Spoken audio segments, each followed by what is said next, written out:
Pulling up alongside Block Island now. Got the wind turbines off in the distance there. The new project over there. We're on the east side of Block right now. We're running over the south. Should be another 5 or 6 miles. We got really lucky with some awesome weather on this day, so the plan was to head all the way to the south side of Block Island, which is a pretty big run for a small boat like mine, and do some fluke fishing, where there've been some really good reports, and then transition over to diving later in the day.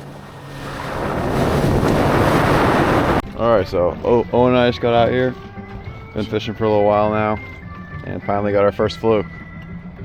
Little dude. Not a big one. Alright, we're tight. Hopefully on another fluke.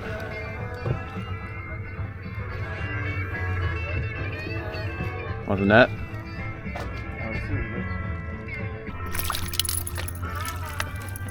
There we go.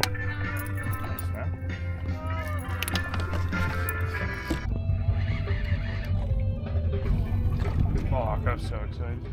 Fluke fishing ended up being really slow with only small fish showing themselves, so after a few hours we decided it was time to get in the water, and we went and picked up Sean to join us from his boat. Getting bored of fishing. He's on the Spiro crew now. Time to kill some shit.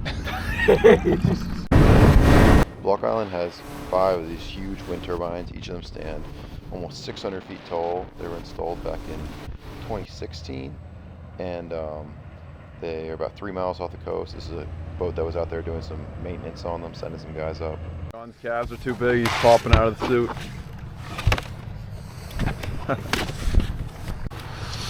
Time to do a little wind turbine exploration. Dude, we're marking a lot of fish. Marking? Yeah. Yeah. Alright, go ahead.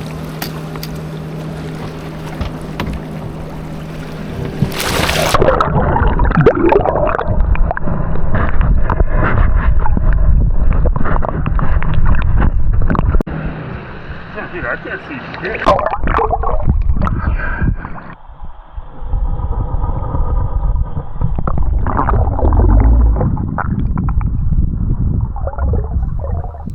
So getting in the water was definitely a little bit disappointing to see the visibility wasn't great. Not terrible, but when you're doing deeper dives on a structure like that with all the sounds in the water, definitely felt a little eerie with just the 15 to 20 foot visibility that we had. I think they were going down to about 80 feet, but there's no shot we were going to dive that deep, especially with the current that was ripping by. It makes it really difficult to get a good breathe up, and the cold water didn't help either. I think the water temp on this day was 52 degrees.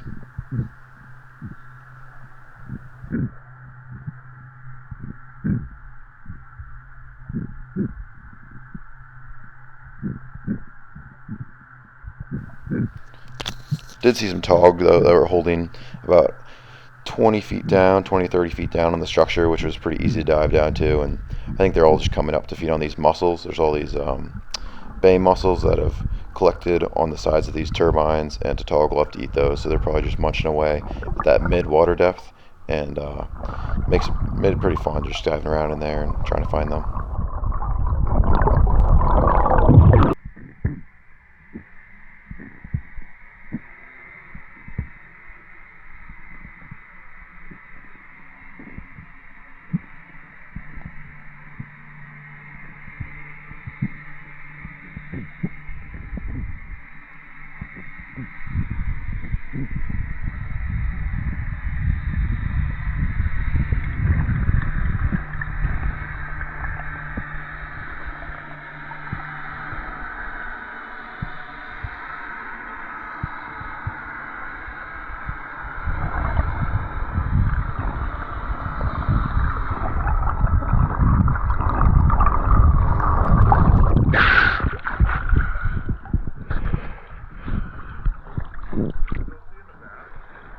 What?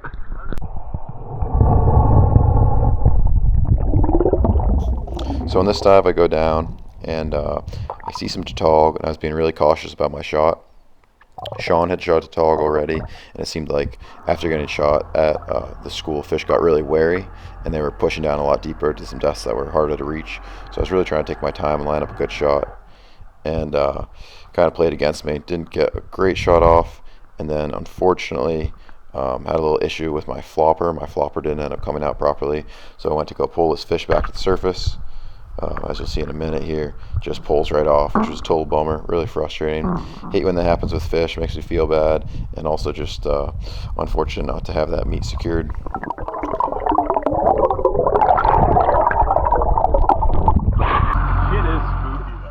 So I got right back in the boat, grabbed a pair of pliers, and you can see this is a pretty quick way to fix your flopper on your shaft. Just bending it out a little bit and making sure that it's swinging freely on the shaft, which I hadn't been doing before. It was pretty locked up, and that was stupid of me to not recognize that was happening before taking a shot on a fish. But after this, got it fixed up and it was performing well. It's fun though. Quick switch of turbines. Went down to one of the other ones. Cool, there's life on the upper reaches, not just on the bottom.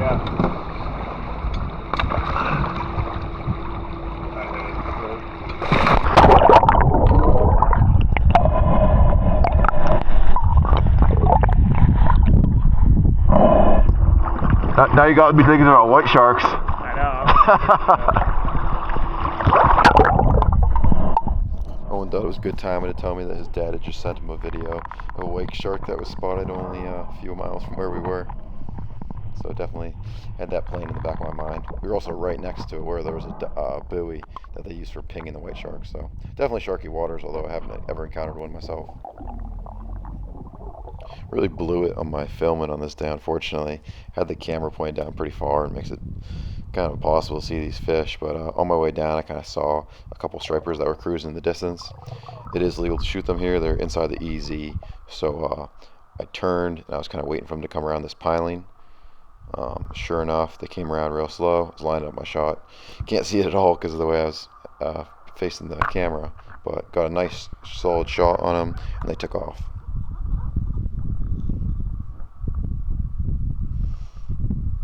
Nice to use a reel gun in a situation like this.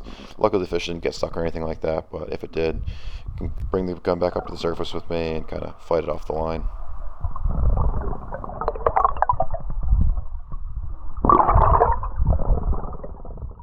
In Rhode Island, we have a slot size for striped bass, so they have to be between 28 inches and 31 inches, which can actually be really tricky for spearfishing, trying to make sure they're between that size limit. But this fish I shot was just over 30 inches, so it's a pretty perfect size for eating and legal to go in with.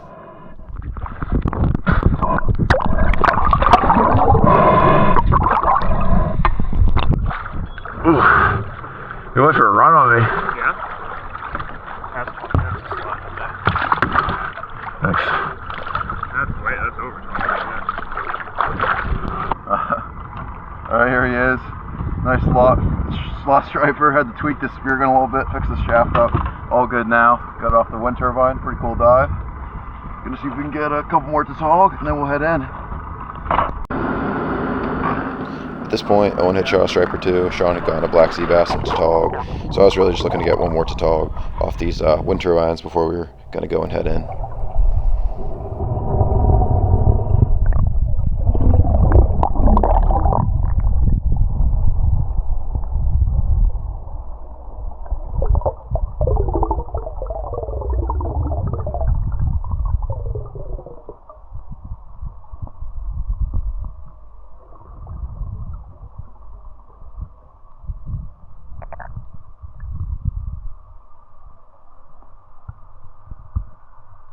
Once again, the camera's faced too low, so unfortunately you can't see this shot play out. But nice to tautog, show its face. Classic big male with the chin, so I knew it was a good fish to shoot. And I landed a nice securing shot with him. So I went back to the surface, and unfortunately my battery died right here. I didn't change it until a little bit later, so no footage of this fish or the other ones we got on the surface. We'd gotten a bit chilly diving the deeper water, so we decided it was time to head in and warm up in the shallows. Tucked in close now. I'm gonna try to dive this little wreck. About to drop Owen on it, see what it looks like. The viz is actually so good you can see it pretty clear from the surface.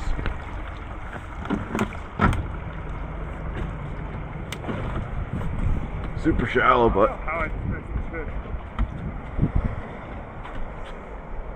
check that out. Probably some fish in there somewhere.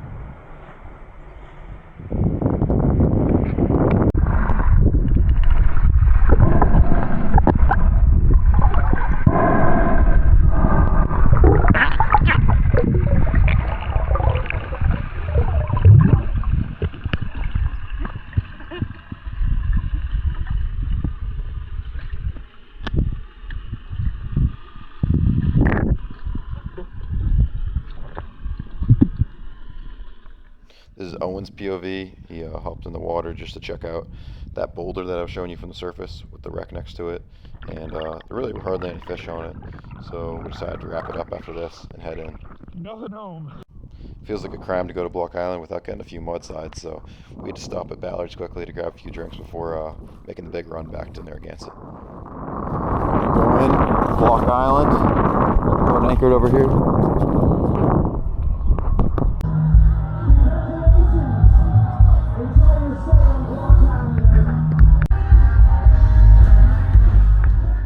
That's a wrap for this day. Pretty fun, beautiful day out on the water. Good weather, decent visibility for diving, and yeah, had a great time.